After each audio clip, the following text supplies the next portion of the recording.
What if I told you that the reality you're experiencing right now, the life you're living, the struggles you're facing, the patterns that keep repeating, all of it is being shaped by invisible laws that you're either working with or working against, and that most people spend their entire lives breaking these laws without even knowing they exist, wondering why life feels so hard, so unfair, so resistant to their efforts? Buddhism discovered these laws over 2,000 years ago, not as religious rules or moral commandments, but as observable principles about how reality actually works, universal laws like gravity that apply whether you believe in them or not, whether you're aware of them or not, whether you want them to or not. These aren't the kind of laws you can break without consequence. When you violate the law of gravity, you fall. When you violate these Buddhist laws, you suffer. But here's the extraordinary thing. When you understand these laws, when you align your life with them instead of fighting against them, everything changes. Not because you've manipulated reality, but because you've finally stopped working against it. In this video,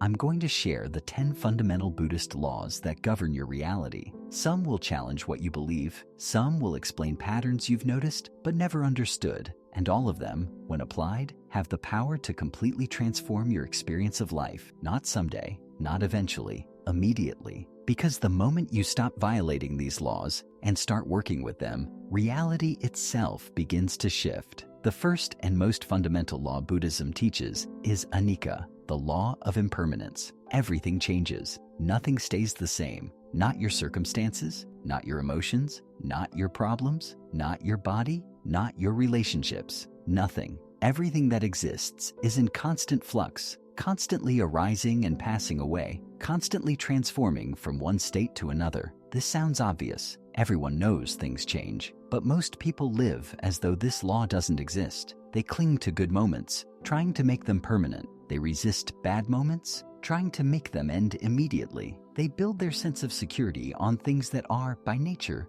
temporary. And then they suffer when the inevitable change occurs. The law of impermanence says, whatever you're experiencing right now will change. If it's painful, it will pass. If it's pleasant, it will pass too. This isn't pessimism, it's reality. And understanding this law changes everything. When you're suffering, this law offers profound relief. The pain you're feeling, the difficulty you're facing, the problem that seems permanent, it's not. It's already changing. It's already on its way out. You don't have to fix it, force it, or fight it. You just have to not make it worse by resisting its natural transformation. This is why Buddhism teaches that suffering often lasts longer than pain. Pain is inevitable, but suffering is what happens when you resist the pain's natural flow. When you insist it shouldn't be here, when you cling to how things were before the pain arrived, when you're experiencing something wonderful, this law teaches you to be fully present. Don't waste this moment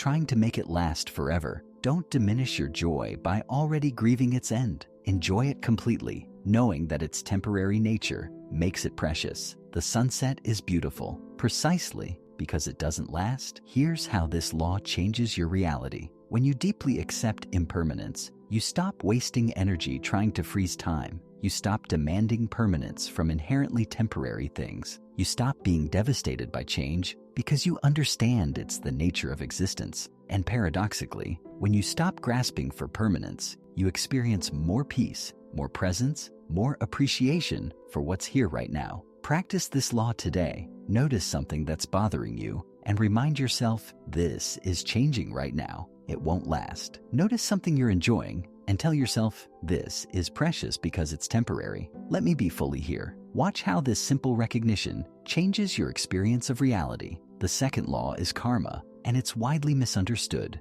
Karma isn't cosmic punishment or reward. It's simply the law of cause and effect applied to your actions, words, and thoughts. Every action you take creates consequences. Every word you speak ripples outward. Every thought you think shapes your mind. This isn't mystical. It's observable reality. Buddhism teaches that you are constantly creating your future through your present actions, not in some magical manifestation sense, but in a very practical cause and effect sense. If you plant apple seeds, you get apple trees. If you plant actions rooted in anger, greed, or delusion, you harvest suffering. If you plant actions rooted in compassion, generosity, and wisdom, you harvest peace. Most people violate this law constantly. They act in ways that create suffering and then wonder why they're suffering. They speak harshly and wonder why their relationships are difficult. They think negative thoughts all day and wonder why they feel negative. They ignore the obvious connection between cause and effect. Here's what makes this law both challenging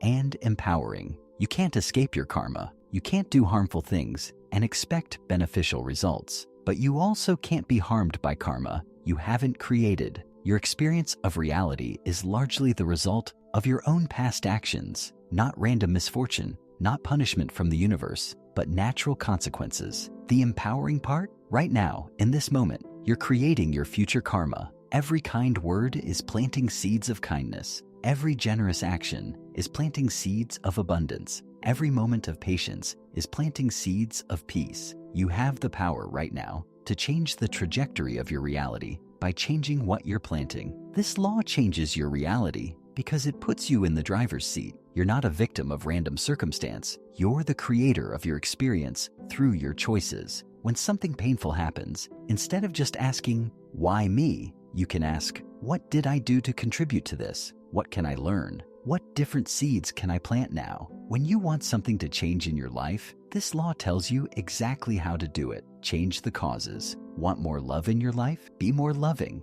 Want more peace? Act more peacefully. Want more abundance? Be more generous. It's that simple, though not always easy. Practice this law today. Before you speak, pause and ask, "What am I planting with these words?" Before you act, consider, "What consequences will this create?" Before you think, notice, "How is this thought shaping my mind?" Watch how conscious awareness of cause and effect begins to shift your reality. The third law is anatta, the law of non-self, and it's perhaps the most radical and misunderstood. Buddhism teaches that the solid, unchanging, independent self you believe yourself to be doesn't actually exist. Not that you don't exist at all, but that the way you think you exist is an illusion. You believe you're a fixed, permanent entity, a solid me that remains the same through time. But look closely. Are you the same person you were 10 years ago? 5 years ago? Yesterday? Your body has changed. Your thoughts have changed. Your beliefs have changed. Your personality has changed. So where is this unchanging self? Buddhism says the self is more like a river than a rock. A river is constantly flowing,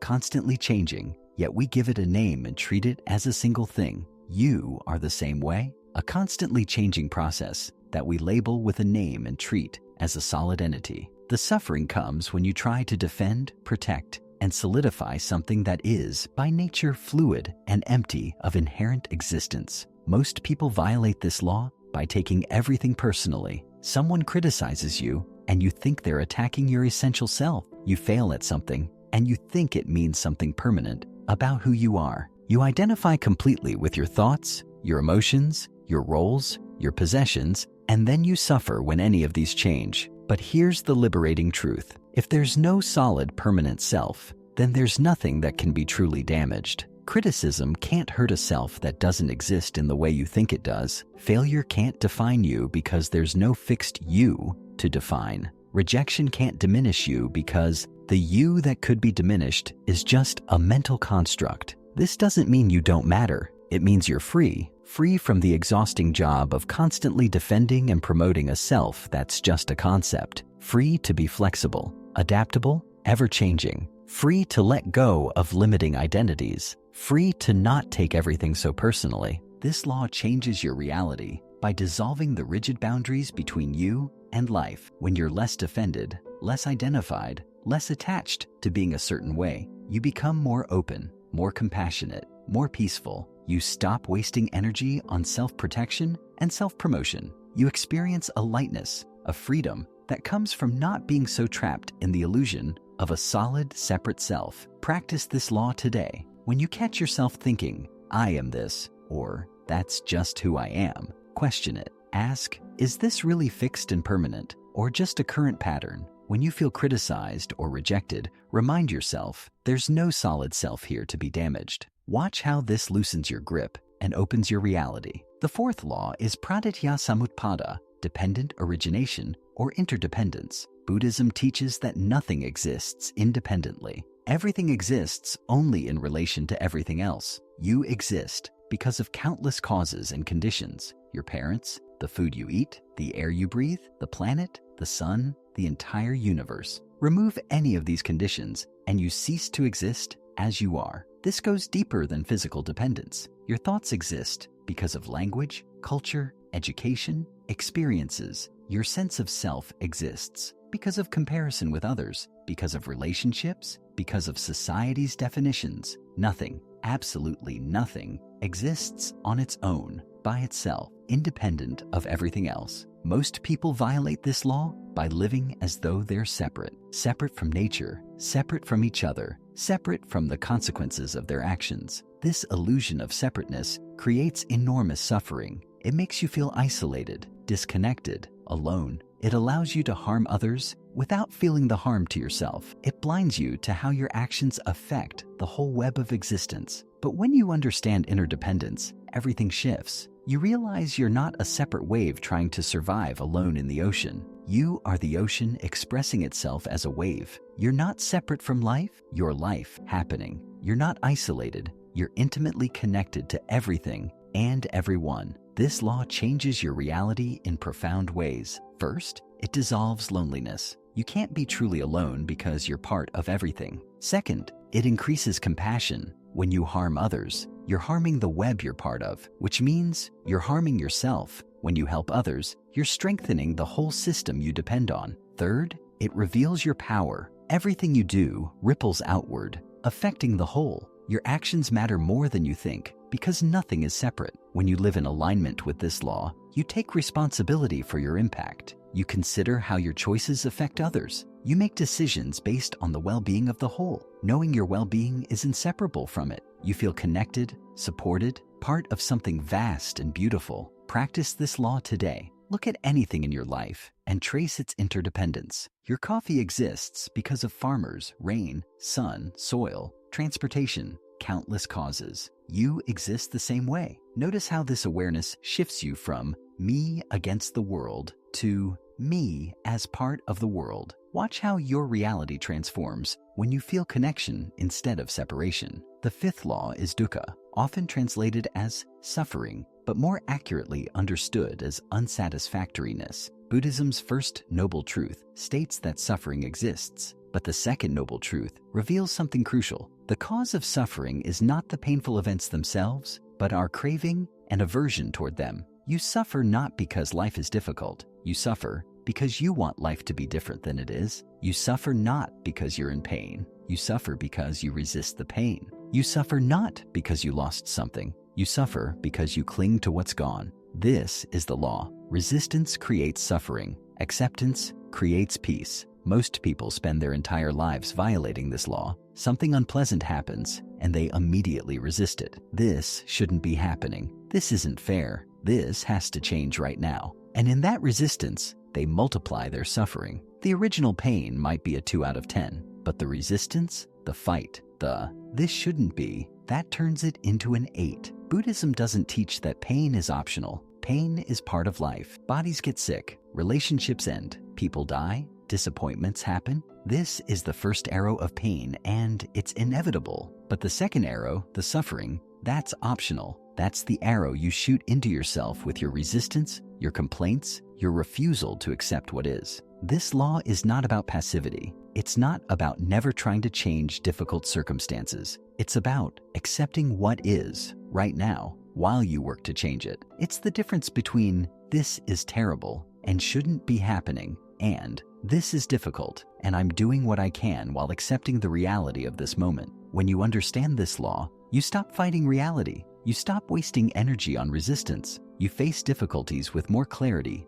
more effectiveness, because you're not clouded by the additional suffering of non-acceptance. You experience pain when pain is present, but you don't create layers of unnecessary suffering on top of it. This law changes your reality because it gives you a choice. You can't always choose your circumstances, but you can choose your relationship to those circumstances. You can choose acceptance over resistance, and in that choice, you reclaim your peace. Practice this law today. When something difficult arises, notice your resistance. Notice the thoughts. This shouldn't be happening. This isn't fair. Then consciously choose acceptance. This is what's happening right now. I don't have to like it, but I can accept it while I respond to it. Watch how your suffering decreases even when circumstances haven't changed. The sixth law is satana, the law of intention. Buddhism teaches that your reality is shaped more by your intentions than by your circumstances. What matters most is not what happens to you, but the quality of mind you bring to what happens to you. Two people can experience the same event with completely different intentions and therefore completely different realities. Your intention is the energy behind your actions, the quality of your attention, the motivation in your heart. It's not just what you do, but why you do it and how you hold it in your mind. And this, Buddhism says, is what shapes your karma, your experience, your reality. Most people focus entirely on outcomes and ignore intentions. They want to achieve, acquire, accomplish, but they don't pay attention to the mental state from which they're operating. Are you working from fear or inspiration? Are you giving from genuine generosity or from obligation? Are you speaking from compassion or from ego? The answer to these questions matters more than the external action itself. When you violate this law, you might do all the right things, but still feel empty. You might achieve success, but feel anxious. You might help others, but feel resentful. Because the intention behind your actions was tainted. You were operating from greed, fear, or ego, and those intentions created suffering even when the external results looked good. But when you align with this law, when you purify your intentions, everything transforms. Even difficult circumstances become bearable because you're meeting them with a clear, compassionate mind. Even simple actions become meaningful because they're infused with wholesome intention. Your reality shifts not because circumstances changed, but because the mind experiencing those circumstances changed. This law teaches that you have more control over your reality than you think. You can't always control what happens, but you can always work with your intentions. You can always ask, am I doing this from love or from fear, from generosity or from greed, from wisdom or from delusion? And you can choose to shift your intention toward what's wholesome. This law changes your reality by teaching you where your real power lies, not in controlling the external world, but in cultivating the internal qualities that shape how you experience the external world. Peace doesn't come from perfect circumstances. It comes from peaceful intentions meeting imperfect circumstances. Practice this law today. Before you act, pause and check your intention. Why am I doing this? What quality of mind am I bringing? When you notice unwholesome intentions like greed, anger, or fear, don't judge yourself. Just gently shift toward more wholesome intentions like generosity, compassion, and wisdom. Watch how the same actions feel completely different when your intentions change. The seventh law is sati, the law of mindfulness, or present moment awareness. Buddhism teaches that awareness itself is transformative. Simply being conscious of something begins to change it. You don't have to force change. You don't have to fix everything. You just have to see clearly. And in that seeing, transformation naturally occurs. Most people live almost entirely unconsciously. They're lost in thought about the past or future. They're on autopilot, reacting habitually, not noticing what's actually happening in this moment. And in that unconsciousness, they keep repeating the same patterns, making the same mistakes, experiencing the same suffering, wondering why nothing changes. The law of mindfulness says, wake up, pay attention, notice what's actually happening, not what you think is happening, not what you fear might happen, but what is actually present in this moment. When you bring clear, non-judgmental awareness to your experience, you create space, and in that space, you have choice. You can respond instead of react. You can see options you were blind to. You can break patterns that have controlled you for years. This law is violated every time you're lost in distraction, every time you're not present, every time you're so caught up in your thoughts that you miss your actual life. And the consequence is that you miss opportunities for change, for connection, for peace, because you're simply not aware enough to see them. But when you practice mindfulness, when you bring awareness to your breath, your body, your emotions, your thoughts, your actions, something remarkable happens. Difficult emotions begin to dissolve simply because you're watching them instead of being consumed by them. Habitual patterns lose their power because you're conscious enough to choose differently. Pain becomes more bearable because you're present with it instead of creating stories about it. This law changes your reality because awareness is the foundation of all change. You can't change what you're not aware of. You can't make conscious choices if you're not conscious. You can't respond wisely if you're lost in unconscious reaction. But the moment you wake up, the moment you become truly present, you reclaim your power. The beauty of this law is its simplicity. You don't need to become perfect. You don't need to eliminate all negative thoughts or emotions. You just need to notice them, to be aware, and that awareness, all by itself, begins the transformation. Practice this law today. Set aside just 5 minutes to sit quietly and be completely present with your breath. Notice when your mind wanders and gently bring it back. Throughout your day, pause occasionally and ask, "Am I present right now or lost in thought?" When you catch yourself on autopilot, simply wake up. Notice what's actually here. Watch how these small moments of awareness begin to change your entire reality. The 8th law is upadana, the law of attachment or clinging. Buddhism teaches that clinging is the root of suffering. Not desire itself, but the grasping, the attachment, the desperate need to hold on to things, people, experiences, identities. When you cling, you suffer. When you release, you find peace. This law is constantly violated in modern life. We're taught to hold on tight, to fight for what we want, to never let go. We cling to relationships even when they're causing pain. We cling to identities even when they limit us. We cling to possessions, achievements, status, beliefs, all while the law of impermanence guarantees that everything we're clinging to will change. The suffering doesn't come from the things themselves, it comes from the clinging. Imagine holding a beautiful butterfly. If you grip it tightly in your fist, you crush it. If you hold your hand open, it might stay for a while, and then it might fly away. Either way, you haven't destroyed it through your desperate grip. Most people confuse letting go with not caring,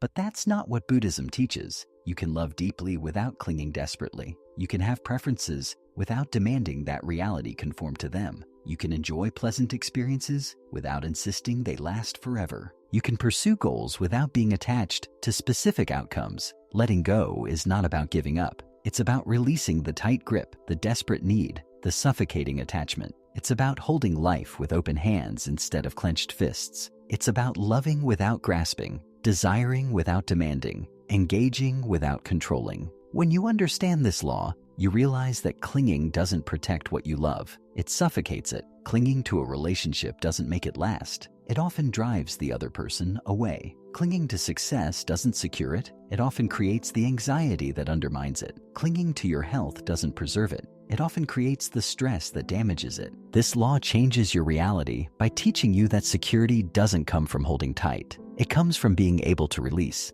The person who can let go is free. Free from the constant fear of loss. Free from the exhausting effort of controlling everything. Free to enjoy what's here without desperately trying to make it permanent. Practice this law today. Notice what you're clinging to. Maybe it's a relationship, a belief about yourself, a plan for how things should go, a possession, a status. Feel the tightness of that grip. Then practice loosening it, not abandoning what you care about, but holding it more lightly. Say to yourself, I can enjoy this without demanding it never change. I can love this without needing to control it. Watch how letting go creates more space, more peace, more freedom in your reality. The 9th law is karuna, the law of compassion. Buddhism teaches that compassion isn't just a nice quality to cultivate. It's a fundamental law of reality. When you act with compassion, you create healing. When you act without compassion, you create suffering. It's as reliable as any physical law. Compassion, in the Buddhist sense, is the sincere wish for all beings to be free from suffering. It's not pity, which looks down. It's not personal preference, where you're kind to those you like and cruel to those you don't. It's the recognition that all beings want to be happy, want to avoid suffering, and deserve compassion simply because they exist. Most people violate this law constantly. They're compassionate toward themselves and harsh toward others, or harsh toward themselves and compassionate toward others, or selective in their compassion, giving it only to those they approve of. And every time compassion is withheld, suffering increases for the one who doesn't receive it and, crucially, for the one who withholds it. Here's what makes this law so powerful. Compassion doesn't just help the recipient, it transforms the giver. When you act with genuine compassion, something in you softens, opens, heals. When you withhold compassion, something in you hardens, closes, suffers. You can't be cruel to others without doing violence to yourself. You can't be kind to others without creating peace in yourself. Buddhism teaches that compassion is your natural state. The hardness, the judgment, the cruelty, these are learned. They're protective mechanisms built from past pain. But underneath, your true nature is compassionate. And when you act from compassion, you're aligning with your deepest self. This law is about expanding your circle of compassion. Start with yourself. Most people are incredibly harsh with themselves, speaking to themselves in ways they'd never speak to anyone else. This self-cruelty violates the law and creates internal suffering. Then extend compassion to loved ones, then to strangers, then even to difficult people. Not because they deserve it, but because you deserve the peace that comes from being a compassionate person. This law changes your reality because compassion dissolves the barriers between you and others. When you see that everyone is struggling, everyone is doing their best with the tools they have, everyone deserves compassion, you stop creating enemies. You stop wasting energy on judgment and resentment. You become a healing presence wherever you go. Practice this law today. When you notice yourself being harsh, pause and ask, what would compassion sound like here? When you encounter someone difficult, remind yourself, this person is suffering. What they need is compassion, not more judgment. When you make a mistake, speak to yourself with the kindness you'd offer a dear friend. Watch how your reality softens when compassion becomes your default. The 10th law is the middle way, the path between extremes. Buddhism teaches that truth, peace, and freedom are found not in extremes, but in balance. Not in asceticism or indulgence, but in the middle. Not in denial or attachment, but in the center. Not in complete withdrawal or complete engagement, but in wise balance. The Buddha himself discovered this law through experience. He tried extreme asceticism, nearly starving himself to death, and found only suffering. He had previously lived in extreme luxury and found that lacking too. The breakthrough came when he realized that the path to liberation lies in the middle, in balanced, moderate, wise engagement with life. Most people violate this law by swinging between extremes. They overwork until they burn out, then do nothing until guilt drives them back to overwork. They indulge until they feel terrible, then restrict harshly until they break and indulge again. They're either completely attached or trying to not care at all. They seek absolute certainty or drown in paralyzing doubt. This law teaches that extremes, by nature, are unsustainable. You can't maintain them. They inevitably swing back the other direction. The person who works obsessively will eventually crash. The person who avoids all difficulty will eventually face it. The pendulum always swings back. But when you find the middle, you find stability. The middle way doesn't mean being lukewarm or uncommitted. It means being fully engaged, but not fanatical.